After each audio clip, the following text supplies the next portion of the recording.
जय श्री कृष्णा दोस्तों, BSNR family में आपका स्वागत है। दोस्तों आज मेरा ये वीडियो बनाने का कारण ये है कि जितने भी मेरे पास कमेंट आते हैं उनके मैंने सोचा कि आज उनको एक सलूशन दे दूँ। एक सारे जो क्वेश्चन होते हैं उनके सभी सवालों के जवाब आपको इस वीडियो में मिलेंगे। दोस्तों इस वीडियो को एंड तक ज़रूर देखिएगा। दोस्तों सबसे पहले जो पुत्र प्राप्ति की इच्छा रखते हैं या संतान प्राप्ति की इच्छा रखते हैं उनके बहुत से कमेंट होते हैं कि किस दिन का प्रयोग करना चाहिए और क्या कहते हैं पक्ष का विचार, मदार की जड़ को किस दिन बांधना है और कैसे बांधना है, या शिवलिंगी के बीज का प्रयोग, सब कभी शुक्ल पक्ष का कहते हैं कि पुत्र की प्राप्ति होती है और कृष्ण पक्ष में कन्या की प्राप्ति होती है। तो आज मैं इन सभी सवालों के आपको जवाब देने वाली हूँ इस वीडियो में। तो दोस्तों इस वीडियो को एंड तक जरूर देखिएगा और जो पहली बार मेरी वीडियो को देख रहे हैं, जिन्होंने अभी तक मेरे चैनल को सब्सक्राइब नहीं कर रखा, तो प्लीज़ सब्सक्राइब कर लीजिए ताकि आपको सभी इन्फॉर्मेशन जो मेरी लेटेस्ट वीडियो के डालती हूँ वो आप तक पहुँच सके। दोस्तों सबसे पहले देखिए, पुत्र प्राप्ति के लिए या संतान प्राप्ति के लिए किन दिनों का प्रयोग करना चाहिए। देखिए जो स्त्री होती है, महिला होती है, लेडीज़ है, उसका जो पीरियड्स होते हैं, मासिक धर्म होता है, उसके 6 दिन से लेकर छठे दिन से लेकर 16 दिन, देखिए मासिक धर्म से लेकर 16 दिन जो होते हैं उसको संतान प्राप्ति के लिए कंसीव के लिए और पुत्र प्राप्ति के लिए माना जाता है। तो आपको उन दिनों का ही प्रयोग करना है, ये नहीं कि आप किसी भी दिन का प्रयोग करें। आप ये 16 दिन का ही प्रयोग करें और उसमें से भी देखिए मासिक धर्म के बाद आप अपना पीरियड का टाइम और डे लिख लीजिए और उसको नोट कर लीजिए कि आपको इस दिन हुआ है, इस समय पर हुआ है। और एक दिन का 24 घंटे का पूरा दिन माने, जैसे 8 बजे, जैसे शाम को 8 बजे हुआ है तो दूसरे दिन शाम को 8 बजे तक एक दिन माना जाता है हिंदू। और ये जो रात जो अंग्रेजी जो कैलेंडर होता है, जैसे रात 12 बजे के बाद दिन बदल जाता है, वो नहीं होता है। हिंदू में, हिंदू पंचांग के अनुसार पूरे 24 घंटे का ही दिन होता है। और देखिए मासिक धर्म के छठे दिन से 16 दिन तक, छठा, 7वां, 8वां, 9वां, 10वां, 11वां, 12वां, 13, 14, 15 और 16 दिन तक जो होते हैं ना, वो कंसीव के लिए सबसे अच्छे दिन माने जाते हैं।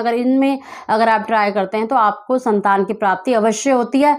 और पुत्र की इच्छा रखते हैं तो सम दिन और सम तिथि का प्रयोग करें, और कन्या की इच्छा रखते हैं तो विषम दिनों का प्रयोग करें। जैसे छठा दिन हो गया, 7वां फिर छोड़ दें, फिर 8वां, 9वां छोड़ दें, फिर 10वां, 11वां छोड़ दें, 12वां, ऐसे 14वां और 16वां लास्ट। और जितना आगे ये डेट बढ़ती जाती है उतनी ही ज़्यादा अधिक चांस आपके होते हैं पुत्र प्राप्ति के लिए। और पुत्र प्राप्ति के लिए सम दिन और सम तिथि का प्रयोग। तिथि देखिए वो होती है जो हिंदू पंचांग के अनुसार जो कैलेंडर होते हैं ना, जैसे एकादशी हो गई, द्वादशी हो गई, द्वितीया, चतुर्थी, षष्ठी, अष्टमी, दशमी, द्वादशी, ऐसी चतुर्दशी देखिए अमावस वाली नहीं होनी चाहिए, बाकी उसका भी आप प्रयोग कर सकते हैं। और एक बात का और कि अगर सम दिन और सम तिथि में शनिवार का दिन पड़ जाए तो शनिवार को दिन को छोड़ देना चाहिए, क्योंकि शनिवार के दिन जो बच्चे रहते हैं उनकी या तो अल्पायु होती है या फिर नपुंसक होने के चांसेस बताते हैं हमारे शास्त्रों के अनुसार, तो आप उस दिन को छोड़ दें। और देखिए अगर आप पक्ष के विचार में पढ़ते हैं कि कृष्ण पक्ष में लड़की होती है और शुक्ल पक्ष में लड़का, तो ये विचार का बिल्कुल भी गलत धारणा है। पक्ष का कोई विचार नहीं होता। देखिए स्त्री के पास यानी महिला के पास वो 16 दिन होते हैं और मासिक धर्म कभी भी आ सकता है, कृष्ण पक्ष में भी और शुक्ल पक्ष में भी। अगर आप पक्ष के विचार में पढ़ेंगे तो ऐसे तो आपके पूरे साल में ना बहुत कम दिन होंगे जब आपको ऐसी डेट मिलेंगी, क्योंकि ऐसी डेट बनती ही नहीं है कि अगर कृष्ण पक्ष, क्योंकि देखिए मासिक धर्म है वो कभी भी आ सकता है। तो सिर्फ 4 जो दिन होते हैं वो 16 दिन का ही माना जाता है। चाहे आप शास्त्रों के अनुसार मान लीजिए, चाहे आप डॉक्टरी के तौर पे मान लीजिए, ये 16 दिन जो होते हैं वही मेन होते हैं जिसमें कंसीव और संतान प्राप्ति के जो चांसेस होते हैं वो ज़्यादा होते हैं। तो आप इन दिनों का प्रयोग करेंगे। और इसमें भी अगर लड़के की इच्छा है तो सम दिन सम तिथि, अगर लड़की की इच्छा है तो विषम दिनों का प्रयोग करें, ये क्लियर कर लीजिए। और पक्ष का कोई विचार नहीं होता। देखिए कृष्ण पक्ष में भी शुक्ल पक्ष में भी पुत्र की प्राप्ति होती है। और जब आपके देखिए सम दिन और सम तिथि जब आपको नहीं पड़ती, देखिए वैसे भी देखिए जरूरी नहीं है कि हर महीने में आपको सम तिथि और सम दिन मिले। कई बार ऐसा होता है कि सम दिनों के साथ जो तिथियां हैं वो मैच नहीं करती, तो आप उन दिनों को छोड़ दें। अगले महीने मतलब ट्राई करें, उसमें देखें कि आपके सम दिन के साथ सम तिथि पड़ रही है कि नहीं।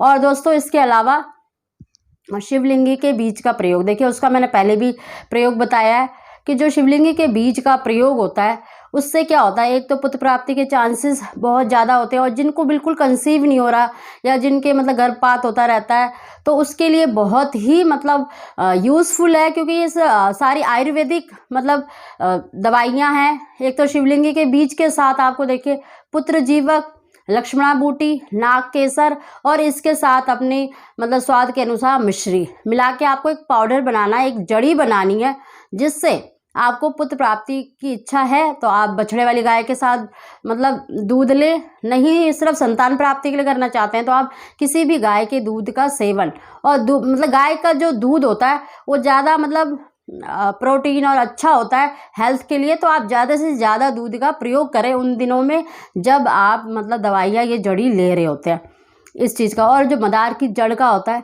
उससे मतलब अगर उसको जैसे रवि पुष्य योग है, गुरु पुष्य योग है जो अभी आने वाला है, उसकी मैंने वीडियो भी डाली है, तो उनमें अगर बांधा जाता है तो क्योंकि जो मदार की जड़ है वो बहुत ही चमत्कारी है, तो उससे उसको मतलब जो इच्छा रखते हैं चाहे लड़की की हो चाहे लड़के की हो, तो अपनी इच्छा अनुसार संतान प्राप्ति कंसीव के लिए बहुत ही चमत्कार माना जाता है, इसलिए उसको धारण करा जाता है और गर्भ की रक्षा की होती है उससे।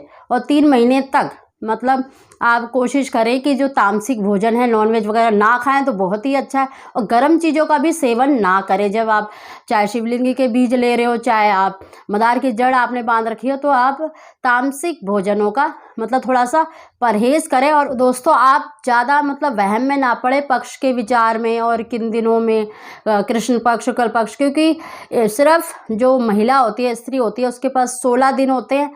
अगर पुत्र की इच्छा रखते हैं तो सम दिन सम तिथि का प्रयोग करें और इन्हीं दिनों में 16 दिनों में ही कंसीव करें, इन्हीं दिनों का मतलब प्रयोग करें तो आपको संतान की प्राप्ति अवश्य होगी। दोस्तों जब आपने मतलब मदार की जड़ बांध रखी है या शिवलिंगी के बीज का प्रयोग कर रहे हैं तो उन दिनों में अधिक से अधिक मतलब धार्मिक चीज़ों का मतलब श्रवण करें, पढ़ें।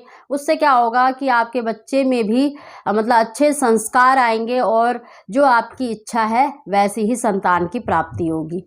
दोस्तों क्योंकि हमारे क्या वैसे भी आपने देखा ही होगा कि जब जो माँ करती है, जैसा चाहे वो गाने सुनती हो, तो बच्चे में भी कुछ लक्षण ऐसे होते हैं जो गाने मतलब अगर उनके सामने चला देते हैं तो वो मतलब खुश होते हैं। मतलब जैसी चीज़ें माँ करती है ना अपने मतलब जब गर्भ रह जाता है उसके बाद, तो वैसे ही लक्षण या वैसे ही संस्कार हमारे होने वाले बच्चे में भी आते हैं। तो इसलिए कहा जाता है कि प्रेगनेंसी के दौरान अधिक से अधिक अच्छी आदतें और खुश रहना चाहिए और अच्छे मतलब चीज़ों का सेवन करना चाहिए और अच्छे मतलब चीज़ों को पढ़ना चाहिए, सुनना चाहिए, तो वैसे ही संस्कार हमारे बच्चों में आते हैं। बस मैंने कोशिश करी है कि आपके सभी मतलब प्रश्नों का मैं उत्तर दे सकूं। अगर फिर भी आपको कोई कन्फ्यूज़न हो, कोई समझ ना आया हो, तो आप मुझे कमेंट करके भी पूछ सकते हैं। दोस्तों आप सिर्फ 16 दिनों का ही मतलब ध्यान रखें, सम दिन और सम तिथि कि किस प्रकार निकालनी है, उसकी भी मैंने वीडियो डाल रखी है। अगर आपको देखनी हो तो डिस्क्रिप्शन में आपको लिंक मिल जाएगा। आप सभी को जय श्री कृष्ण।